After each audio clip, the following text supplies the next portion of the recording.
Hello, I'm Peter and I'm the Kitchen Gamer. This week there is sadly no gaming, but we'll be making some shortbread instead.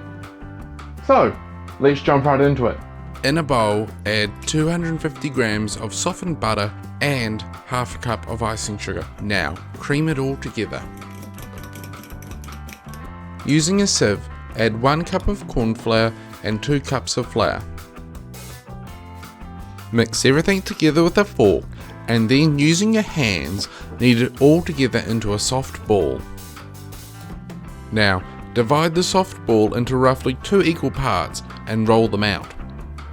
Don't forget to preheat your oven to 180 degrees Celsius or 356 degrees Fahrenheit. Cover and leave them in the fridge for 1 hour.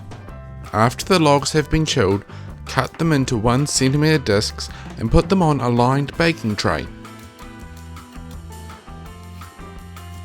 Using a fork, score all the discs to reduce the risk of them puffing up or cracking. Now put them in the preheated oven for 20 minutes or until slightly brown. Once baked, carefully transfer the shortbread to a cooling rack and let cool for 10 to 15 minutes. I hope that you've enjoyed learning how to make shortbread with me. Don't forget to subscribe, like, and leave a comment about what you think of shortbread. So, until next time, enjoy the kitchen.